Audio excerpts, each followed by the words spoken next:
बच्चों, अभी हम आज के दिन स्टार्ट कर रहे हैं केमिस्ट्री का सेकंड चैप्टर जिसका नाम है सॉल्यूशन। और इस चैप्टर में जो अपने पास में मेन टॉपिक है, बैकबोन ऑफ द चैप्टर जो है वो वेपर प्रेशर से रिलेटेड और इसके आगे की सारी प्रॉपर्टीज हैं। इसी वेपर प्रेशर पर बेस्ड आपके पास में कॉलिगेटिव प्रॉपर्टीज आएंगी जिनके ऊपर मेन न्यूमेरिकल्स बनते हैं और वो मेन पार्ट है आपके चैप्टर का। ये 11th क्लास का रिपीट टेलीकास्ट है। मान लीजिए वेपर प्रेशर 11th क्लास में जो अपने पास में स्टेट्स ऑफ मैटर आया था उसी चैप्टर में पहले आ चुका है। मैं आपको वापस से रिपीट कर रहा हूं। सबसे पहले अपन बात करेंगे कि वेपर प्रेशर बोलते किसको है। ठीक है, तो वेपर प्रेशर किसको बोलते हैं। इस चीज के लिए एक कंटेनर हमने लिया हुआ है। इस कंटेनर में हमने एक लिक्विड फिलअप कर रखा है। अगर आप कंटेनर को ऊपर से क्लोज कर देते हैं तो क्या होगा, देखो नॉर्मल टेम्परेचर के ऊपर वाटर की कुछ मॉलिक्यूल जो होते हैं वो हमेशा वेपर में कन्वर्ट होते रहते हैं और उस प्रोसेस को हम लोग क्या बोलते हैं, evaporation. Similarly at the same time some of the particles of vapour are being converted into water. This process is known as condensation. Initial stage में वेपर इवेपोरेशन की स्पीड बहुत ज्यादा रहती है, लेकिन कुछ टाइम के बाद इवेपोरेशन एंड कंडेंसेशन इनकी स्पीड इक्वल हो जाती है और उस पॉइंट को अपन कहते हैं इक्विलिब्रियम पॉइंट। इस इक्विलिब्रियम पॉइंट के ऊपर यहां जो वेपर आपके सामने कलेक्ट हो रखी है इस लिक्विड की सरफेस पर, ये एक प्रेशर एक्सर्ट करती है लिक्विड की सरफेस पे और इसी प्रेशर को हम लोग क्या कहते हैं, vapour pressure. Clear? In the equilibrium stage of evaporation and condensation, the pressure exerted by the vapor on the surface of liquid is known as vapor pressure. Clear? Now, हम उन फैक्टर्स की बात करेंगे जो वेपर प्रेशर को affect करते हैं। तो इस चैप्टर का मेन जो पॉइंट है वो यही है कि कौन कौन से फैक्टर्स इसको अफेक्ट करते हैं। पहला टेम्परेचर, इसके बारे में आप सब जानते हैं। यदि हम टेम्परेचर को इंक्रीज करेंगे तो ऑब्वियसली ज्यादा वाटर मॉलिक्यूल जो वेपर में कन्वर्ट होंगे और ऑब्वियसली क्या होगा, वेपर प्रेशर की वैल्यू बढ़ जाएगी। ठीक है, दूसरे फैक्टर की अगर अपन बात करें तो नेचर ऑफ द सब्सटेंस, ये इंपॉर्टेंट है। नेचर का मतलब अगर पार्टिकल्स के बीच में अट्रैक्शन फोर्सेस ज्यादा स्ट्रॉन्ग हैं, जैसे मैंने ए और ए के बीच में ले रखे हैं, अगर पार्टिकल्स के बीच में अट्रैक्शन फोर्सेस बहुत स्ट्रॉन्ग है तो वेपर कम बनेगी। अगर पार्टिकल्स के बीच में अट्रैक्शन फोर्सेस वीक है तो वो इजीली वेपर में कन्वर्ट हो जाते हैं। अगर वेपर में कन्वर्ट हो गए, वेपर ज्यादा बनी तो वेपर प्रेशर की वैल्यू भी ज्यादा आएगी। जैसे मैंने दो एग्जांपल दे रखे हैं कि बी और बी के बीच में अट्रैक्शन फोर्सेस वीक हैं, इसका मतलब vapour pressure of B will be always greater than vapour pressure of A. ये मेन इंपॉर्टेंट पॉइंट है जो अपने को आगे कैरी ऑन करना है। ठीक है, अब मैं 11th क्लास के दूसरी कॉन्सेप्ट पे आता हूं, पार्शियल प्रेशर। ये भी स्टेट्स ऑफ मैटर वाले चैप्टर में ही आया था। पार्शियल प्रेशर किसको बोलते हैं, सबसे पहले अपन ये बात करते हैं। देखो एक कंटेनर है जिसमें तीन गैसेस मैंने फिलअप कर रखी है, नाइट्रोजन, ऑक्सीजन और हाइड्रोजन। इस कंटेनर में टोटल प्रेशर जो आपके पास है तीनों गैसों की वजह से है। तो तीनों गैसों की वजह से जो टोटल प्रेशर आपके पास है उसको डाल्टन ने बोला था कि total pressure of the gases और total pressure in the container is the sum of partial pressure of all gases. Partial pressure किसको कहते हैं, इतने ही बड़े कंटेनर में, जितने बड़े में आपने मिक्सचर ले रखा है उतने बड़े कंटेनर में अगर मैं एक इंडिविजुअल गैस को फिलअप कर लेता हूं तो वो गैस जितना प्रेशर एक्सर्ट करेगी, दोनों इनका वॉल्यूम सेम है, दोनों कंटेनर्स का वॉल्यूम सेम है, उतने ही बड़े कंटेनर में एक इंडिविजुअल गैस को अपन फिलअप करें उतनी अमाउंट में जितना आपने यहां मिक्सचर में लिया था, तो ये गैस जो प्रेशर एक्सर्ट करती है उस प्रेशर को हम क्या कहते हैं, पार्शियल प्रेशर। ये तो थ्योरेटिकल इसकी एक्सप्लेनेशन है। और दूसरी आप देख लीजिए, डिफाइन करना है तो part of an individual in the total pressure, this is known as partial pressure. यानी टोटल प्रेशर में से एक गैस कितना पार्ट अपना रोल प्ले कर रही है, that is known as partial pressure. उसके बाद डाल्टन का हमारे पास डाल्टन पार्शियल प्रेशर लॉ में उसने बताया था, डाल्टन ने बताया था that P total is equals to PH2 partial pressure of hydrogen plus PN2 partial pressure of nitrogen and PO2 partial pressure of oxygen। ठीक है, इसमें आगे हमारे डेरिवेशन आया था 11th क्लास में और वो डेरिवेशन के बेस के ऊपर हमने दो चीजें निकाली थी। पहली चीज, जैसे हाइड्रोजन के लिए बात करूं तो partial pressure of hydrogen is equals to mole fractions of the hydrogen into P total और उसको जनरलाइज करें तो हमारे पास एक पर्टिकुलर पार्शियल प्रेशर है P1 is equals to mole fraction of that particular substance into P total. ये partial pressure की बात है और इसी को अब अपन नेक्स्ट वाला जो हमारे पास राउल्ट्स लॉ आएगा उसमें हम इसको यूज करेंगे। ठीक है, ये इज इट क्लियर यहां तक? So we have completed the vapour pressure of or you can say vapor pressure we have completed, partial pressure we have completed, and according to Dalton's law the total vapor pressure is equals to the partial pressure of all components. The components may be liquids, the components may be gases. Now we will come to the vapor pressure of a liquid solution. Liquid solution that means कि आपने एक solution बनाया, इतनी देर हम बात कर रहे थे पर्टिकुलर एक सॉल्वेंट के लिए, अब हम बात करेंगे लिक्विड सॉल्यूशन के लिए। तो यदि मैं लिक्विड सॉल्यूशन की बात करूं तो यहां आपके सामने देखो दो चीजों को हमने मिक्स किया। इनमें से सपोज करिए A इज सॉल्वेंट, ओके, और सेकंड इज सॉल्यूट। इन दोनों को हमने मिक्स किया। अगर हमने इन दोनों को मिक्स करके एक सॉल्यूशन बनाया और दोनों वॉलेटाइल हैं, स्पेसिफिक थिंग यहां पे क्या है कि दोनों वॉलेटाइल हैं, यानी दोनों की वेपर बन सकती है, उस केस में यहां जब इवेपोरेशन प्रोसेस होगी तो दोनों की वेपर ऊपर जाएगी, यानी यहां वेपर में A प्लस B दोनों प्रेजेंट हैं, राइट। कंडेंसेशन प्रोसेस से वापस भी आएगा, लेकिन जो वेपर यहां प्रेशर एक्सर्ट करेगी उस वेपर में दोनों कंपोनेंट प्रेजेंट हैं, A एंड B। अब मैं आपको छोटा सा इसमें ब्रीफ करता हूं। मान लो सॉल्वेंट आपके पास में 80% है और सॉल्यूट आपके पास में 20%, दोनों वॉलेटाइल है, दोनों की वेपर बन रही है। सॉल्वेंट आपके पास 80% और सॉल्यूट आपके पास 20% है, तो ऑब्वियसली जिसकी अमाउंट ज्यादा होगी इस सॉल्यूशन में उसकी वेपर पार्टिकल्स भी ज्यादा आएंगे, यानी वेपर प्रेशर के अंदर जो टोटल रोल प्ले किया जाएगा वो सॉल्वेंट के थ्रू ज्यादा किया जाएगा और सॉल्यूट पार्टिकल्स के थ्रू कम किया जाएगा। और इसी को मैथमेटिकली राउल्ट्स ने डिफाइन किया था।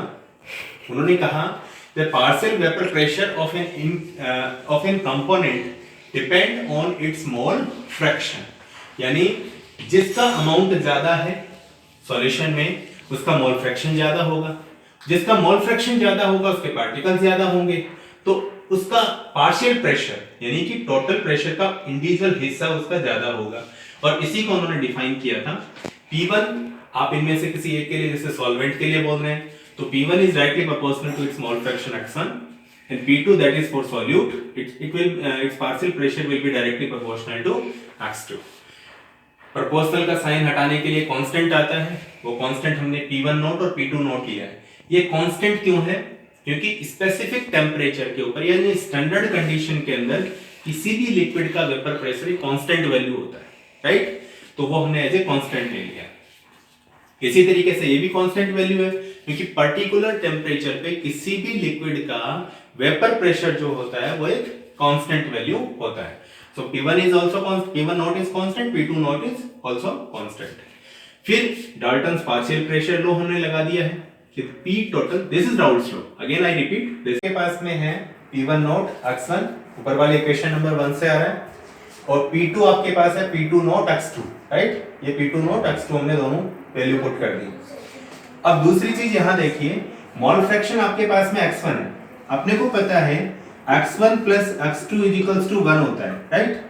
तो आप इजीली लिख सकते हो x1 is equals to 1 minus x2।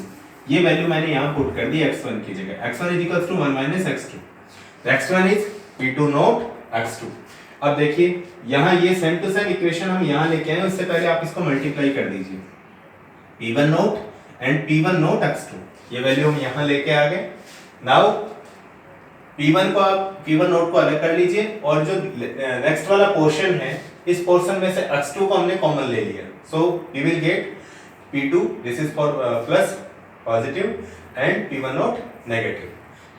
Now we can say P total is equals to P1 naught, this is a constant value, P1 naught again constant value, P2 that is the partial pressure of solute particles, x2 this is the mole fraction of solute particles। so basically P total depend किस पे करता है, ये आपके सामने जो x2 है, यानी जैसे जैसे x2 चेंज होगा वैसे वैसे आपके पास P total भी चेंज होगा। और यही आपके पास राउल्ट्स लॉ के बारे में उन्होंने बताया था। अब राउल्ट्स लॉ जो था उसके बेसिस पे, उसके बिहाफ पे हम जो सॉल्यूशंस हैं उनको डिवाइड करेंगे 3 पार्ट्स में, डिवाइड आइडियल सॉल्यूशंस और non ideal solutions. Non ideal में फिर क्लासिफिकेशन होगा पॉजिटिव और नेगेटिव डिविएशन, ठीक है। तो इसके बारे में अभी हम बात करेंगे राउल्ट्स लॉ, और उसमें हमने कुछ रूल्स पढ़े थे कि हर एक सॉल्यूशन के लिए या सॉल्वेंट सॉल्यूट के लिए जो वेपर प्रेशर होता है वो उसके मोल फ्रैक्शन के डायरेक्टली प्रोपोर्शनल होता है। इसके बेसिस पे मैंने आपके सामने 3 सॉल्यूशन रखे हैं। पहला सॉल्यूशन जो है वो एन हेक्सेन और एन हेप्टेन का है। आप देखोगे तो इन दोनों की नेचर ऑलमोस्ट सेम है, दोनों ही एल्केन्स हैं। इस स्पेसिफिक केस में क्या है, देखो अगर आपके पास में जैसे ए अपन बोलते हैं सॉल्वेंट को और बी हम बोलते हैं सॉल्यूट को। अब जितने भी तीनों आगे हम पढ़ेंगे उसके अंदर ए आपके लिए क्या होगा, सॉल्वेंट होगा, और बी आपके लिए क्या होगा, सॉल्यूट होगा। क्लियर। अब यहां देखो, अगर ए के अट्रैक्शन फोर्सेस को अपन ऐसे शो करते हैं और बी के अट्रैक्शन फोर्सेस को हम ऐसे शो करते हैं, ये सॉल्वेंट के अट्रैक्शन फोर्सेस है सॉल्यूट के। अगर सॉल्वेंट और सॉल्यूट के अट्रैक्शन फोर्सेस वैसे के वैसे ही हैं जैसे सॉल्वेंट सॉल्वेंट और सॉल्यूट सॉल्यूट के थे, तो जो आपके पास रिजल्टेंट सॉल्यूशन बनेगा ना उसके अट्रैक्शन फोर्सेस वैसे ही हैं। ऐसे केसेस में क्या होगा कि पहली चीज तो जो थ्योरेटिकल प्रेशर है उसकी वैल्यू प्रैक्टिकल प्रेशर के इक्वल आएगी, यानी यहाँ जो वेपर बनेगी उसका वेपर प्रेशर थ्योरेटिकल और प्रैक्टिकल उतना ही आएगा जितना हमने कैलकुलेट किया हुआ है। दूसरी चीज ये सॉल्यूशन आपका राउल्ट्स लॉ को फॉलो करेगा। तीसरी चीज क्या है कि डेल्टा एच की वैल्यू 0 आएगी। यहाँ डेल्टा एच कहां से आया, देखो जब आप ए में बी को डिसॉल्व करोगे तो ये बॉन्ड्स डिसोसिएट होंगे, ए के बी के बॉन्ड भी डिसोसिएट होंगे, तो इनके अंदर आपकी एनर्जी कंज्यूम होगी और कुछ नए बॉन्ड्स बनेंगे ए बी के, वहां से आपको एनर्जी रिलीज मिलेगा। कंज्यूम्ड एनर्जी और रिलीज्ड अमाउंट ऑफ एनर्जी अगर इक्वल है तो डेल्टा एच की वैल्यू आपके पास क्या हो जाएगी, 0। दूसरी चीज डेल्टा वी यानी थ्योरेटिकल और प्रैक्टिकल वैल्यू। मान लीजिए आपने सॉल्वेंट लिया है 100 ml, सॉल्यूट लिया है आपने 20 ml, तो आपके हिसाब से टोटल वॉल्यूम कितना होना चाहिए था, 120 ml, और प्रैक्टिकली भी इस सॉल्यूशन का जो वॉल्यूम मिलेगा वो कितना मिलेगा, 120 ml। That means delta we will be 0। And the basic feature is कि सॉल्वेंट सॉल्वेंट और सॉल्यूट सॉल्यूट के जो अट्रैक्शन फोर्सेस थे, सॉल्वेंट सॉल्यूट के अट्रैक्शन फोर्सेस भी वैसे ही हैं। इसका रिजल्ट आपके सामने 4 चीजें आई है। First one this, second one delta H, और fourth one is delta V. Now we move for acetone and chloroform. ये डिफरेंट टाइप के आपके दो सॉल्वेंट और सॉल्यूट के। अब की बार के अट्रैक्शन फोर्सेस देखिए कैसे हैं, ए बी बी। अब आपके पास में जब अगर आप इजीली आराम से ऑब्जर्व कर सकते हैं, यहां अट्रैक्शन फोर्सेस ज्यादा स्ट्रॉन्ग हो गए। अब की बार सॉल्वेंट और सॉल्यूट के जो अट्रैक्शन फोर्सेज हैं, सॉल्वेंट सॉल्वेंट या सॉल्यूट सॉल्यूट के अट्रैक्शन फोर्सेज से ज्यादा स्ट्रॉन्ग है। अगर ज्यादा स्ट्रॉन्ग होंगे, इसका सिंपल चीज है, पहली चीज पार्टिकल्स अगर ज्यादा स्ट्रांगली बॉन्डेड है वेपर कम बनेगी। अगर वेपर कम बनेगी तो वेपर प्रेशर की वैल्यू भी कम आएगी, यानी प्रैक्टिकल वैल्यू आपके पास कम होगी कैलकुलेटेड वैल्यू से। दूसरी चीज, ये सॉल्यूशन राउल्ट्स लॉ को हर टेम्परेचर और प्रेशर पे फॉलो नहीं करेगा। तीसरी चीज क्या है, एक्सोथर्मिक प्रोसेस होगी, यानी डेल्टा एच की वैल्यू नेगेटिव आएगी। क्यों आएगी, इसलिए आएगी इस बॉन्ड को डिसोसिएट करने में और इस बॉन्ड को डिसोसिएट करने में जितनी एनर्जी कंज्यूम हुई, यहां से जो एनर्जी रिलीज होगी वो ज्यादा होगी क्योंकि ये बॉन्ड स्ट्रॉन्ग है। अगर यहां से 10 किलो जूल एनर्जी कंज्यूम होती है, यहां भी आपके पास जैसे 7 किलो जूल एनर्जी कंज्यूम होती है, तो यहां से जो निकलेगी वो 20 किलो जूल निकलेगी, यानी कुल मिला के 3 किलो जूल एनर्जी रिलीज हो रही है। एक्सोथर्मिक प्रोसेस है, तो delta H will be negative. अगली चीज, इस सॉल्यूशन के लिए डेल्टा बी नेगेटिव आएगा क्योंकि पार्टिकल्स का जब बॉन्ड स्ट्रॉन्ग होता है तो टोटल वॉल्यूम जो आता है वो कैलकुलेटेड वैल्यू से थोड़ा सा कम आएगा। यानी थ्योरेटिकल वैल्यू अगर अपन 120 लेते हैं जैसे पहले वाले में लिया था, तो इसके लिए प्रैक्टिकल वैल्यू मैंने बोला कि थोड़ा सा कम आएगा, यानी डेल्टा बी की वैल्यू क्या आ जाएगी, -0.5 नेगेटिव। इसका जस्ट रिवर्स ये तीसरे टाइप का सॉल्यूशन है। इसमें हमने क्या लिया है, सॉल्वेंट और सॉल्यूट के अट्रैक्शन फोर्सेस वीक हैं in comparison to solvent solvent and solute solute. Clear, same to same, इसका जस्ट रिवर्स हो रही है सब चीजें। यहाँ डेल्टा एच नेगेटिव था तो यहाँ पॉजिटिव हो जाएगा, यहाँ डेल्टा बी नेगेटिव था तो डेल्टा बी पॉजिटिव हो जाएगा। जो प्रैक्टिकल वैल्यू है वो थ्योरेटिकल वॉल्यूम से थोड़ी सी ज्यादा आएगी, यानी वॉल्यूम थोड़ा सा ज्यादा हो जाएगा क्योंकि पार्टिकल सब एक दूसरे से थोड़े दूर दूर है। क्लियर? तो ये आपके सामने तीन टाइप के सॉल्यूशंस हैं। ये जो सॉल्यूशन है इसको कहते हैं आइडियल सॉल्यूशन, और इन दोनों को हम कहते हैं non ideal solution. Non ideal solution इसको कहते हैं नेगेटिवली डिविएशन, और इसको कहते हैं पॉजिटिव डिविएशन। राइट? ये दोनों नॉन आइडियल सॉल्यूशंस के टाइप हैं, नेगेटिव डिविएशन और पॉजिटिव डिविएशन। तो this is all about solutions, ideal solution and non ideal solutions. Clear? One more thing, if we want to express all these Raoult's law, positive deviation, negative deviation by graphs, then these are the graphs for ideal solution, non-ideal solutions. Okay, in this case you can easily see that जैसे आप लोग easily कर सकते हो कि Raoult's law बोलता है कि वेपर प्रेशर जो होता है मोल फ्रैक्शन के डायरेक्टली प्रोपोर्शनल होता है। तो एक पर्टिकुलर कंपोनेंट के लिए मान लीजिए ग्राफ है, दूसरे कंपोनेंट के लिए आपने ये ग्राफ ऐसे लिख किया है, तो आपको सिंपली करना क्या है कि ये वाला जो ग्राफ है इसको इसके ऊपर आप ऐसे ओवरलैप कर दीजिए, तो आपको ये वाला ग्राफ मिल जाएगा। इस ग्राफ को आपको सिंपली इसके ऊपर ओवरलैप करना है। ये P2 आ गया, X2 आ गया। अब अगर आप राउल्ट्स लॉ के अकॉर्डिंग अगर इस ग्राफ को एक्सप्लेन करना चाहते हैं तो सबसे सिंपल सा प्रोसेस क्या होता है कि P total is equals to T1 plus T2। और ये अभी हमने किया था कि आइडियल सॉल्यूशंस वो हैं जिसमें जो हर टेम्परेचर और प्रेशर के ऊपर राउल्ट्स लॉ को फॉलो करते हैं। तो this is for ideal solution.